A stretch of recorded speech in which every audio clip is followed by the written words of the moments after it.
बच्चों, पिछली वीडियो में हमने हमारी कविता पढ़ी थी मीठे बोल। अब हम उसका अभ्यास कर लेते हैं। हम वर्ड मीनिंग पहले ही याद कर चुके हैं, अब हम उसका कर लेते हैं अभ्यास। तो यहाँ पे हमने पहले लिया है, यहाँ पे है प्रश्न उत्तर है। तो क्या कह रहा है, कविता में किन किन मिठाइयों के बारे में बताया गया है। जो हमने पीछे कविता पढ़ी है, पिछली वीडियो में पढ़ी थी, उसमें किन किन मिठाइयों का जिक्र हुआ है हमारा। तो बेटा हमने कौन कौन सी पढ़ी थी, उसने कहा था ना खस्ता खाजा, है ना। तो ऐसे खाजा, फिर गट्टे गोल, मीठे होते गट्टे गोल, है ना, गट्टे, शक्करपारा, पुआ, सुहारी, कुसली और रसगुल्ले। बाद में उस कविता में से ही उठाए बेटा मैंने। कविता के अलग अलग जो पैराग्राफ है सब में अलग अलग दिया हुआ है, उनमें पढ़ना और फिर आपको मिल जाएंगी सारी चीजें। तो कविता में किन किन मिठाइयों का जिक्र किया गया, खाजा, गट्टे, शक्करपारा, पुआ, सुहारी, कुसली और रसगुल्ले। अगला हमारा प्रश्न है, सबसे मीठा किसे बताया गया है और क्यों बताया गया है। तो कह रहा है कि सबसे मीठा मीठे बोल को कहा गया है। जो हमारे बोल है, जो हमारी बोली है, उसको मीठा कहा गया है। क्यों कहा गया है, क्योंकि इससे सभी का मन जीता जाता है या जीता जा सकता है। सभी को हम अपने हिसाब से, अपने अनुसार कर लेते हैं। आगे है, आम को निराला क्यों कहा गया है। आम को क्यों अनोखा बताया गया है, क्योंकि आम तो सभी फलों का राजा है, इसलिए आम को निराला कहा गया है। अब बेटा आगे दे रखा है, दिए गए फलों के नाम के सामने रंग का नाम लिखो। तो ये फलों के नाम लिख रखे हैं, उनके सामने तुम्हें उनके रंग लिखने हैं। जैसे सबसे पहले यहाँ पे दे रखा है संतरा। संतरे का रंग कैसा होता है, उसको संतरी ही कहते हैं। आगे है बेर। बेर का रंग कैसा होता है, तो बेटा कई रंगों में होता है, हरा भी होता है, लाल भी होता है, पीला भी होता है ना। तो तुम कोई सा भी रंग लिख सकते हो इसमें से। इसी तरह से अंगूर। अंगूर कैसे कैसे होते हैं, व्हाइट भी, सफेद भी होते हैं, काले भी होते हैं। तो ये मैंने यहाँ पे छोड़ दिया है, जो रंग तुमने देखा हो जिस चीज का, वो यहाँ पे तुम्हें लिख देना है, ठीक है। अब बेटा आगे चलते हैं। यहाँ पे लिख रखा है, मीठा होता हलवा ताजा। तो हलवा किन किन चीजों से बनाया जा सकता है। जो कह रहे कि मीठा होता हलवा ताजा। हलवा कौन कौन सी चीजें हैं जिनका हम हलवा बना सकते हैं। तो बेटे एक तो गेहूं के आटे का भी हलवा बनता है ना। दूसरा और किस चीज का बना सकते हैं हम हलवा, बेसन का। खाया होगा बेसन का हलवा। उसके बाद सूजी का, ज्यादातर सूजी का ये हलवा बनाते हैं हम लोग। उसके बाद मूंग का हलवा भी, कहीं शादी ब्याह में जाते हैं तो वहां पे होता है ना मूंग का हलवा।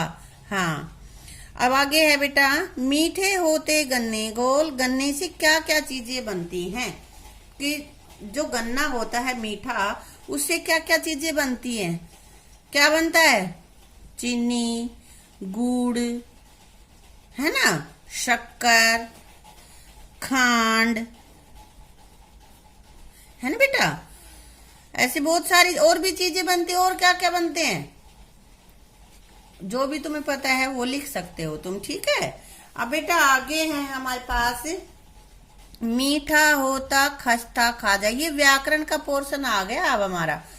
मीठा होता खस्ता खाजा, जैसे मीठी होती पुआ सुहारी, या खस्ता खाजा के लिए मीठा और पुआ सुहारी के लिए मीठी शब्द का प्रयोग किया गया है। सुहाली, शक्करपारे मीठे होते हैं ना। तो कह रहे हैं कि ये जो चीज है खस्ता खाजा के लिए मीठा और ये पुआ सुहारी के लिए मीठी शब्दों का प्रयोग किया गया है। तो इसी तरह नीचे तुम्हें भी कुछ यहाँ पे शब्द दे रखे हैं, इन्हें भी इसी तरह से प्रयोग करके लिखें। जैसे पीला कपड़ा, है ना। तो अब मोटा क्या होगा, मोटा लड़का भी लिख सकते हैं हम। मोटा हाथी भी लिख सकते हैं। मैंने लिखा है मोटा हाथी। कोई भी जो चीज मोटी है उसका तुम यहाँ पे नाम बता सकते हो, लेकिन मोटा भैंस नहीं लिख सकते, क्योंकि फिर वो स्त्रीलिंग हो जाएगा, ठीक है। छोटा लड़का। बड़ा पेड़ भी हो सकता है, बड़ा मैदान भी हो सकता है। ये पुल्लिंग जो भी शब्द है वही आएंगे इधर, ये ध्यान रखना अब तुम्हें कि इसीलिए ये लिखवाया गया है कि भाई किसके साथ, पुल्लिंग के साथ कौन सा विशेषण आ जाएगा और स्त्रीलिंग के साथ कौन सा। इधर लिखा हुआ है पीली पैंट, ये स्त्रीलिंग है ना पैंट, तो यहाँ पे पीली, पीला नहीं लिखा, पीला पैंट नहीं लिखा, वो अशुद्ध हो जाएगा। यहाँ पे है मोटी, क्या औरत भी लिख सकते हैं, मोटी हथनी भी लिख सकते हैं, है ना। छोटी, छोटी क्या हो, बोलो, छोटी लड़की हो सकती है, छोटी अलमारी हो सकती है, छोटी गुड़िया हो सकती है ना, कुछ भी हो सकता है। लेकिन स्त्रीलिंग जो भी शब्द हमें वो लिखने हैं। बड़ी रस्सी या बड़ी बहन, है ना। इस तरह से हमें यहाँ पे स्त्रीलिंग शब्द लिखने हैं, यहाँ पे पुल्लिंग शब्द लिखने हैं। अब बेटा आगे हमारे पास है मीठे होते गन्ने गोल, मीठा होता शक्कर पारा। गन्ने शब्द में एक साथ आधा और पूरा न, ये दिख रहा है ना, एक आधा न और एक पूरा न। इसी तरह शक्कर पारे में आधा कै और पूरा कै, दो बार आए हैं ना। तो कह रहा है कि आप भी इस तरह के और शब्द लिखो।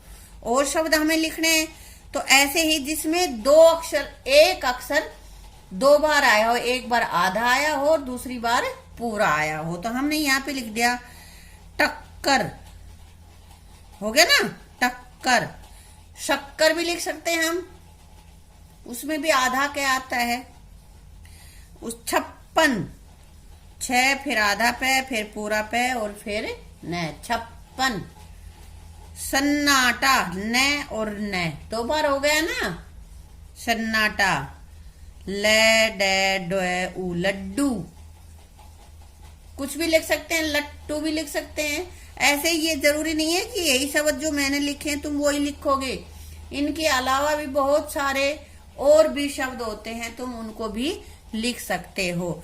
तो बेटा ये हमारा थर्ड लेसन कंप्लीट हो गया है, इसका सारा अभ्यास हो गया और कविता भी हमने पढ़वा दी है। तो बेटा कविता आप याद करोगे और अभ्यास को अपनी नोटबुक में लिखोगे और उसको याद करोगे।